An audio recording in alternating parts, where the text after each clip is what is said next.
تدخل على اي شركه تشوف هل هي عندها انفنتوري ولا ما عندهاش انفنتوري، تشوف الماستر بلان بتاعتها. يعني دي انا دخلت على شركه ما عندهاش انفنتوري، خلاص يبقى الشركه دي اوريدي ما فيش عندها انفنتوري. طب الشركه دي اوريدي عندها انفنتوري، عندها 16 يونت، فانت النهارده كمستثمر بقى عندك وصول الكامل للماركت كله. انت مش محتاج تكون بتعمل اي حاجه غير ان انت تكون تفتح الابلكيشن وتنجوي بان انت تتعرف اكتر على السوق.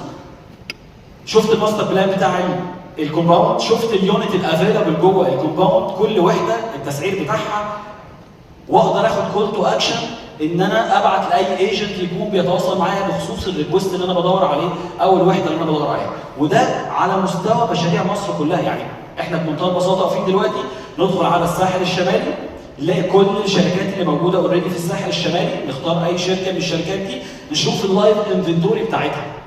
عشان نوصل يكون في انتجريشن ما بيننا وبين شركات مصر كلها، ويكون ده كله عند كل حد على التليفون بتاعه، في فعلا مجهود كبير جدا ما حدش ممكن. في مجهود كبير فعلا حصل، حضراتكم تستحقوه، والسوق العقاري يستحق ده، والسوق العقاري يستحق النمو ده، ويستحق التطوير ده، ويستحق ان يكون في تكنولوجي بتسهل الناس كلها التجربه بتاعتهم، عشان خاطر نقدر نخلي الماركت بدل ما هو بيبيع ب 80 90 مليار نخليه بيبيع ب 200 مليار و 300 مليار.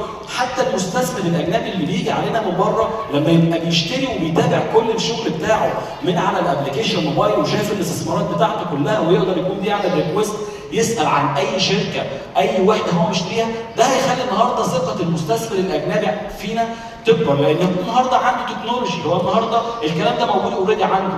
فلما ينزل عندك مصر ويبدا يشوف المشروعات بتاعتك ويشوف ان في شركات بتقدم تولز فيها تكنولوجي زي التكنولوجي عنده، ده بيخلي التراست او بيخلي الثقه، يخلي السوق يكون بيكبر للمصلحه بتاعت الكل. لان في الاول وفي الاخر كلنا بنستثمر في السوق ده. المهندس بيشتغل في المقاولات وبيحط فلوسه في العقارات، الدكتور بيشتغل في الطب وبيعمل الشغل بتاعه وبيحط فلوسه في العقارات، الراجل اللي بيشتغل في التكنولوجي از ديفلوبر او ايفر اللي بيشتغلوا بيخلص الشغل بتاعه بيجيب فلوسه يحطها في العقارات. فمن مصلحتنا ان تكون التكنولوجي في القطاع دوت كبيره جدا.